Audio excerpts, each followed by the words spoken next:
Hi, welcome back with Clint in the workshop again, and this is a view of a camera mount which I'm experimenting with, made out of a selfie stick.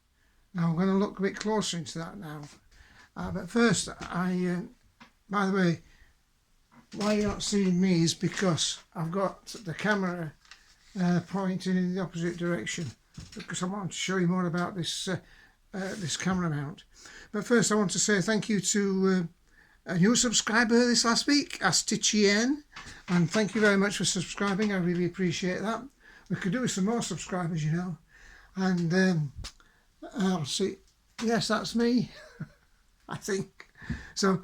Yeah, I'm struggling at the moment. I'm holding this camera because I want to put it in the camera mount which I've made for the lathe. But first I'm going to show you around it and what I did. It's purely experimental at this stage. So those of you who know about these camera mounts for taking pictures of action shots on the lathe and other machines, now it can be difficult to get close up. So this is just a thing that it's just a rig up at the moment. Whether it's successful or not, I don't know. So let's see. So here we are. There's the camera mount. What I decided to do was fix it to the cross slide. See, there's the cross slide, and this is on the box for the lathe. So I fixed it to the cross slide, and that thing, tapered thing stuck out, that pear-shaped thing there.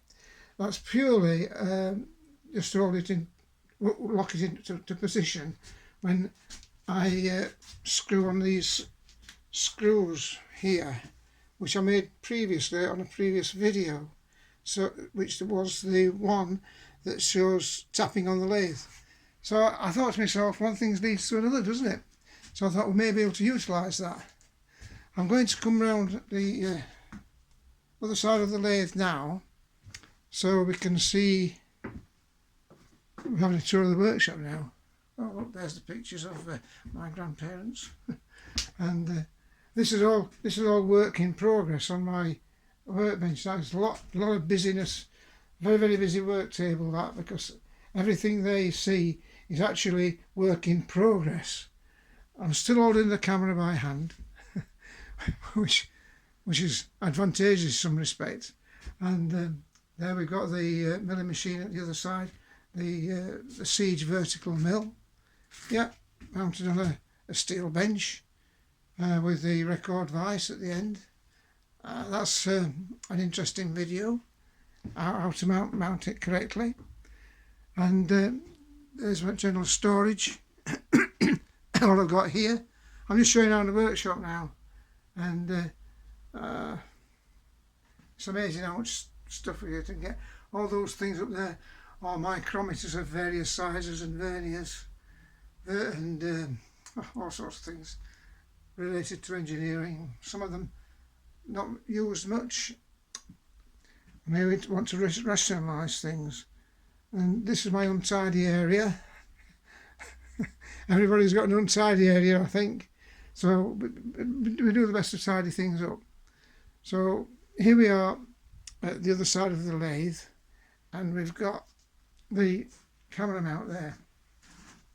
I think I can twist it round. The only thing I can do is to twist this round in this elevation. I can't incline it because it's fixed directly to the cross slide.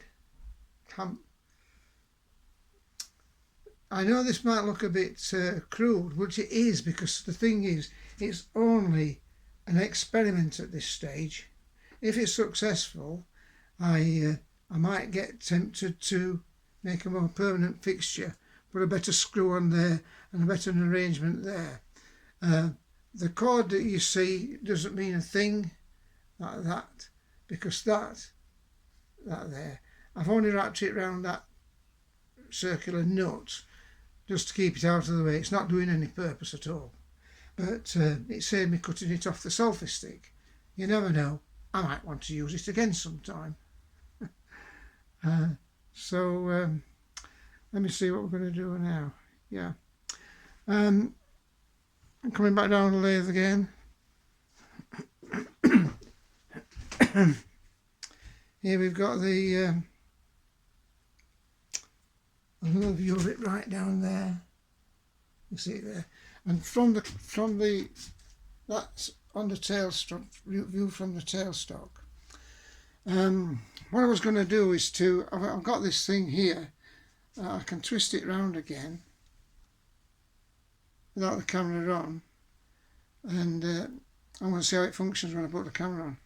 What we've got here is the 3-jaw chuck.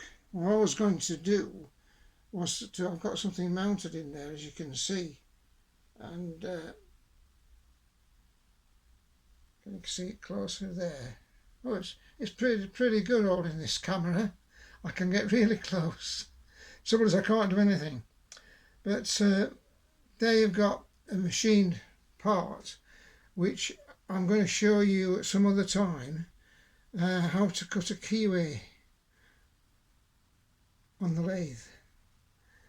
Well, normally it's quite easy to cut a keyway if you're looking at the outer diameter, because you can do it on a vertical slide with an end mill, something like that. The difference here, I'm going to show you how to cut a keyway on the inside, where that inside bore is, but I'll show you that some other time. In the meantime, I'm going to see if this thing works, and what I shall do, I'll do a short video later, because we want to look at how to change the jaws to the reverse set of jaws on a 3-jaw chuck. Sounds simple. Well, it is usually, but sometimes it can get difficult, because although the jaws are numbered, sometimes the numbers wear off. So I shall be doing a short video using, on the 3-jaw chuck, they're the normal jaws in use. I shall be changing them for the reverse jaws. And you might think it's simple, but it can cause... I want to show you how to do it correctly on a later video. In the meantime, that's the one we're looking at, the Selfie Stick. I picked it up cheap off a car boot thing, and it had a Bluetooth connection to it, but it was a bit unreliable. So anyway, I kept it anyway. So if this is successful, I'll let you know. It's mounted on the cross slide at the moment, but it could probably be mounted in other places. I tried mounting it in the tailstock with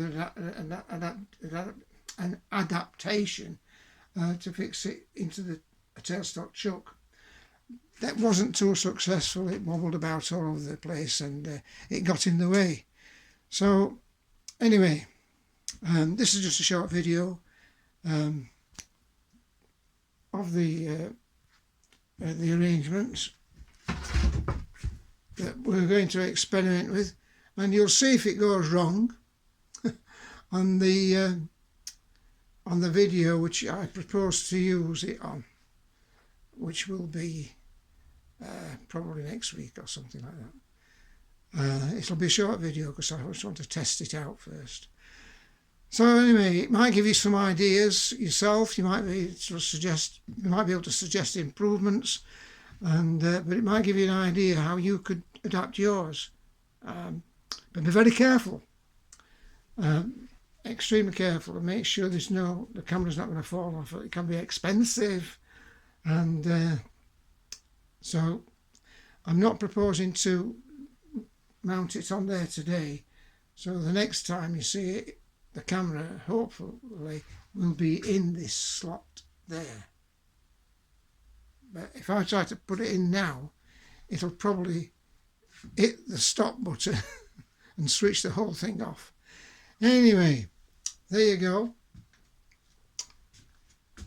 Anyway, you've seen more about the workshop. I have a little heater there, a little oil-filled heater, which is very handy when the weather gets cold.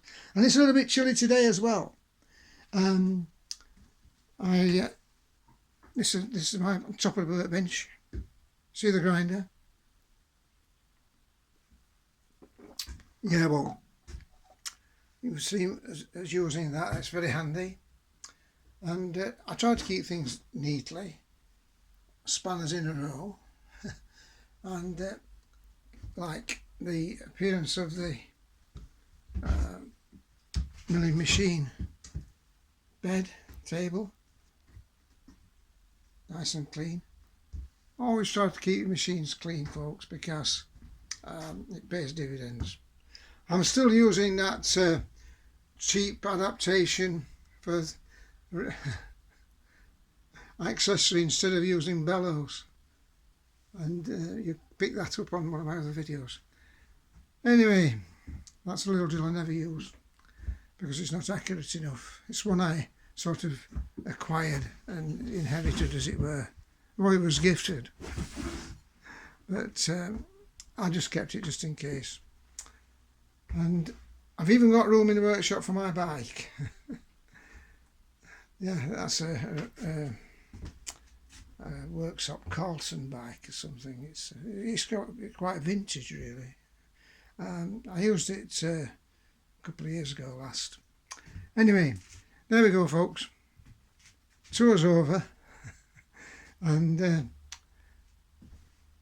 that's what we've been looking at, making a mount for the video in action on the lathe, and that's the position I'm fitting it in on the cross slide.